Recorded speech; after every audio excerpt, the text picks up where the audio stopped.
أعوذ بالله من الشيطان الرجيم بسم الله الرحمن الرحيم Assalamualaikum warahmatullahi wabarakatuh. Alhamdulillahi rabbil alamin. Wassalatu wassalamu ala Muhammadin wa ala alihi wa ashabihi wa mawala. Ikhwatal Islam, jemaah salat maghrib yang semoga dimuliakan oleh Allah Subhanahu wa taala. Alhamdulillah, tentu kita bersyukur kepada Allah Subhanahu wa taala oleh karena pada malam hari ini kita melanjutkan membacakan hadis-hadis dari Rasulullah sallallahu alaihi wasallam, yang pada malam ini kita akan melanjutkan membacakan hadis pada bab air. An Abi Hurairah radhiyallahu anhu qala Rasulullah sallallahu alaihi wasallam. Dari Abu Hurairah radhiyallahu anhu, Rasulullah sallallahu alaihi wasallam bersabda, la yaktasil ahadukum fil ma'id daimi wa huwa junubun. Janganlah salah seorang dari kalian mandi di dalam air yang tenang dalam keadaan junub. Akhrajahu Muslim, dikeluarkan oleh Muslim. Walil Bukhari, dan dalam lafaz Bukhari, la yabulanna ahadukum fil ma'id daimi alladhi la yajri thumma yaktasilu fih. Dari Al-Bukhari, janganlah salah seorang dari kalian buang air kecil, kencing di dalam air yang tenang, yang tidak mengalir, kemudian dia mandi di dalamnya. Wali Muslim minhu, maksudnya dari Muslim, la yabulanna ahadukum fil ma'id daimi alladhi la yajri thumma yaktasilu minhu. Ya, lafaz Muslim, janganlah salah seorang kalian buang air atau kencing di dalam air yang tenang, yang tidak mengalir, kemudian dia mandi darinya. Jadi kalau lafaz Bukhari, dia mandi di dalamnya. Lafaz Muslim, dia mandi darinya. Wali Abi Daud, dan dari Abu Daud, wala yaktasil fihi minal janabah, dan janganlah mandi di dalamnya dikarenakan dia sedang janab atau junub. Ikhwat sekalian yang dirahmati oleh Allah Subhanahu wa taala,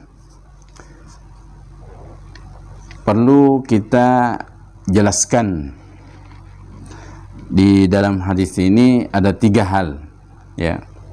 Yang pertama,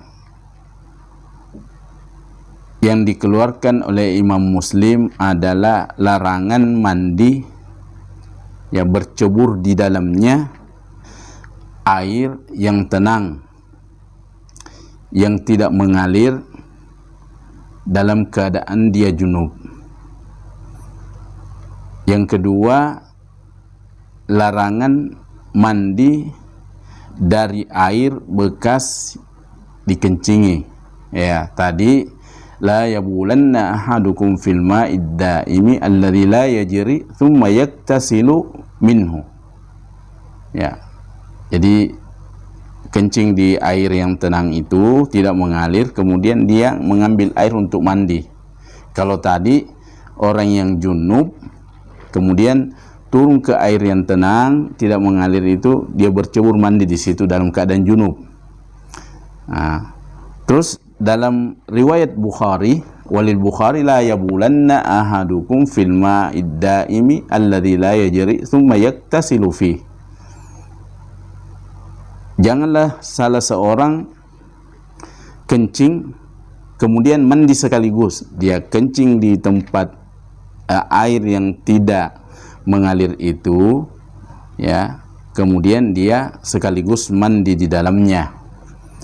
Nah, terus dalam riwayat Abu Daud terdapat jangan salah seorang mandi di dalam air yang tergenang itu dikarenakan dia sedang junub atau janabah. Terjadi perbedaan pendapat para ulama, ikhwas kalian yang semoga dimuliakan oleh Allah Subhanahu wa taala.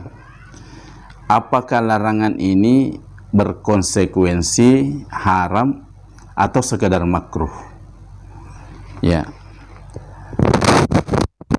Sebahagian ulama mengatakan dia berkonsekuensi haram. Ya, karena zahirnya larangan itu adalah haram. Asalnya larangan itu atau aslinya larangan itu adalah haram. Pendapat ini dipegangi oleh mazhab Hanabilah dan Zahiriyah. Sebahagian lagi ulama mengatakan makruh. Ya, alasannya karena jika air tetap suci maka hukumnya makruh. Artinya jika air yang tergenang itu banyak, sekedar kencing di situ tidak merubah sifat asli air, baik warnanya, baunya dan rasanya, maka hukumnya makruh saja. Pendapat ini yang dipegangi oleh Imam Malik. Kemudian sebahagian ulama mengatakan bahwa haram hukumnya jika airnya sedikit, air yang tergenang itu sedikit, kemudian haram mandi junub di situ, haram kencing kemudian mandi langsung bercebur juga di situ, atau haram mengencingi air itu kemudian dia mandi, mengambil airnya lalu dia mandi air itu. Nah, sebenarnya zahirnya hadis ini kalau kita lihat larangan ini berkonsekuensi haram dengan alasan baik sedikit maupun banyak, ya, dia haram baik sedikit ataupun banyak dengan pertimbangan yang pertama, air menjadi kotor. Yang kedua, menjadikan orang jijik terhadap air yang kotor di situ itu. Kemudian kencing baru mandi atau mengencingi atau mandi dalam keadaan junub di situ, ya, dia bercebur di situ, maka bisa jadi dia memudaratkan orang lain dan haram hukumnya mendatangkan mudarat kepada orang lain. Wallahu a'lam. Nah, apa yang bisa kita ambil dari hadis ini? Ya, yang pertama, Al-Imam As-San'ani, penulis kitab Subulus Salam, yang mensyarah kitab Bulughul Maram ini, mengatakan yang nampak dari hadis ini adalah menggabungkan, ya, kencing kemudian dia mandi, ya. Yang nampak bahwa yang terlarang itu adalah kencing kemudian dia mandi sekaligus, ya. Ya, ada air yang tergenang kemudian dia bercebur di situ, kencing di dalam, kemudian dia mandi juga di situ. Itu yang nampak larangannya. Sementara Ibnu Daqiq Al-Aid itu mengatakan riwayat Bukhari itu kencing dan mandi menggabungkan. Kemudian riwayat Muslim itu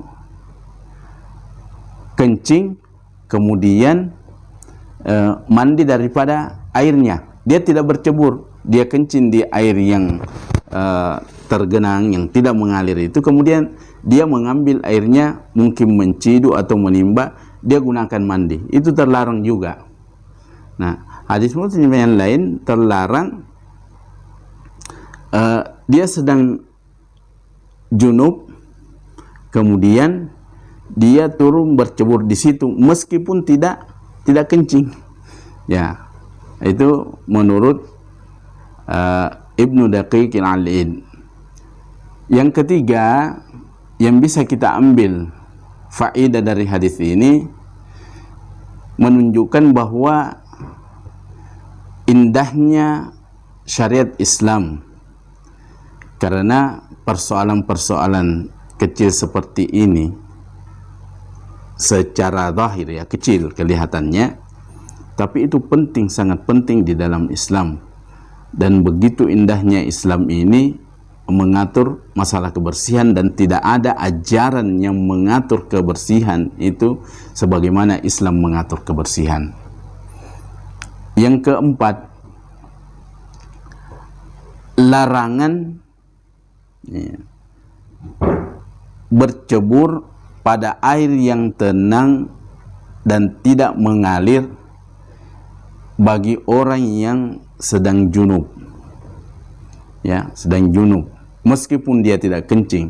Apatah lagi kalau dia kencing, sudah junub, ya, dia sudah junub juga, bercebur di situ, kencing pula di dalam. Nah, itu lebih terlarang. Kemudian yang kelima, dilarang mandi janabah pada air yang sudah dikencingi, ya, pada air yang tenang tidak mengalir yang sudah dikencingi, dilarang mandi janabah di situ. Bukan dia yang kencing, ada orang lain yang kencing di situ, turun di situ kencing, kemudian dia sementara janabah, dilarang dia mandi janabah pada air yang sudah dikencingi. Ya. Selanjutnya, terlarang hukumnya menceburkan diri ke dalam air yang tenang yang tidak mengalir, ya, kemudian dia kencing dan mandi di situ, ya, mandi di situ.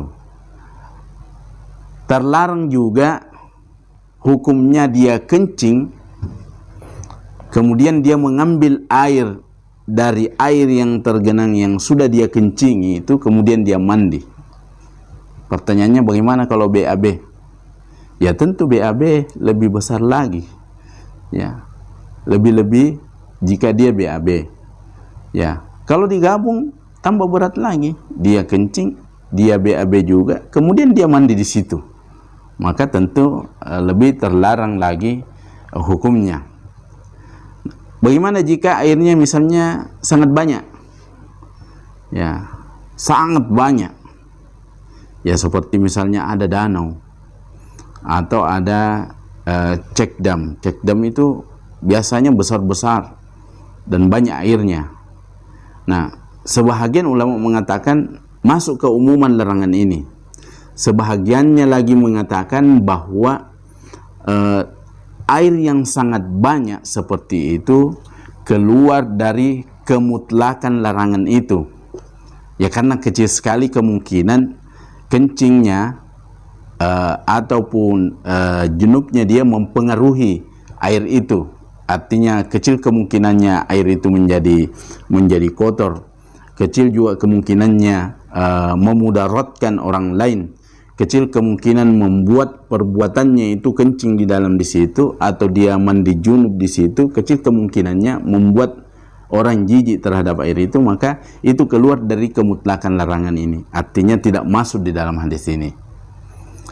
Kemudian juga para ulama mengatakan dapat dipahami hadis ini bahwa boleh mandi, ya, atau boleh kencing sambil mandi, ya, pada air yang mengalir, ya.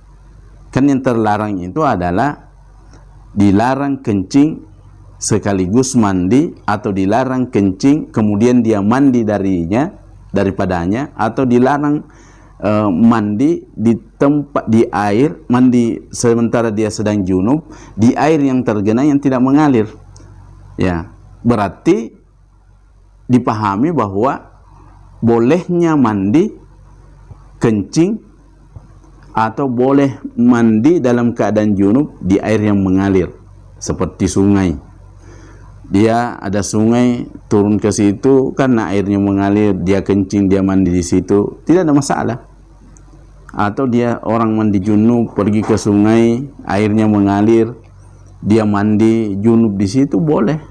Atau dia kencing dulu baru dia ambil airnya dia mandi, boleh juga di situ. Atau dia kencing BAB di situ, ya, meskipun digabung semuanya, ya, dia sedang junub, kemudian dia turun ke air yang mengalir, dia kencing, dia BAB di situ, kemudian dia mandi, tidak ada masalah karena airnya mengalir, baik sungai, terlebih-lebih lagi laut.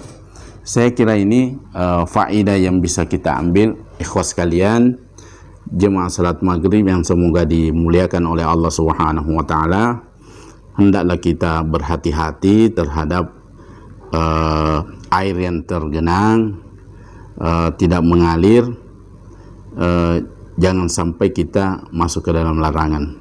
Termasuk di dalamnya kolam renang yang mungkin terbatas airnya, banyak orang di situ masuk kencing, kemudian banyak yang kencing kemudian mandi di situ. Jika airnya tidak mengalir, maksudnya dia tergenang di situ, maka masuk ke umuman larangan seperti ini. Saya kira ini mudah-mudahan Allah Subhanahu wa taala senantiasa memberikan petunjuk kepada kita. Astaghfirullahaladzim. Subhanakallahumma rabbana wa bihamdik, asyhadu an la ilaha illa anta, astaghfiruka wa atubu ilaik. Hadanallahu wa iyyakum. Assalamualaikum warahmatullahi wabarakatuh.